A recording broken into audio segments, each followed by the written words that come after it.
பொதுவாக நம்ம வந்துட்டு நிறைய படங்கள் பண்ணுவோம். பட் ஒரு சில படம் தான் வந்துட்டு ஒரு மாதிரி ஒரு ஆர்டிஸ்ட்டாக வந்துட்டு ஃப்ரீயாக பண்ணக்கூடிய ஒரு வாய்ப்பு கிடைக்கும். அது வந்துட்டு இந்த படத்தில் அமைஞ்சுது அப்படின்னு சொல்லி நான் நினைக்கிறேன்.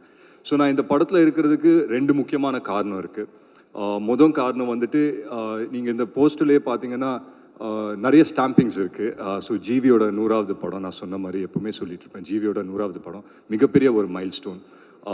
அதை தாண்டி எஸ்கே பிரதரோட 25வது படம். ஸோ அதுவும் வந்து ஒரு ஒரு ஒரு ரொம்ப ஒரு ஸ்பெஷலான ஒரு ஃபீலிங். ஏன்னா சில பேரோட க்ரோத்தை நம்ம பார்க்கும்போது ரொம்ப பர்சனலாக ஃபீல் ஆகும். அந்த மாதிரி எஸ்கே பிரதரோட க்ரோத்தை பார்க்கும்போது it feels very very personal. So அவரோட ஒவ்வொரு சக்ஸஸும் வந்துட்டு ஐ ஃபீல் தட் எங்களுக்கு மட்டும் இல்லை, நிறைய பேருக்கு ஒரு இன்ஸ்பிரேஷனாக இருக்குது அப்படின்னு சொல்லி நான் நம்புகிறேன்.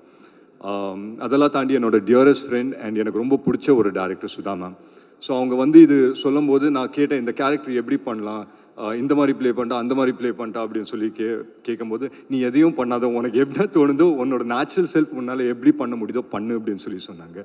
ஸோ அதுக்கு நான் மிகப்பெரிய நன்றி நான் உங்ககிட்ட தான் சொல்லுவேன். இன்றைக்கி வந்துட்டு சின்னதுரை என்ற கேரக்டர் வந்து நிறைய பேர் நல்லா இருக்குது, நல்ல எனர்ஜெட்டிக்காக இருக்குது அப்படின்னு சொன்னாங்கன்னா அது முக்கியமான காரணம் வந்து சுதா மேம் தான். ஏன்னா அந்த ஸ்பேஸ் எனக்கு வந்து கொடுத்தாங்க.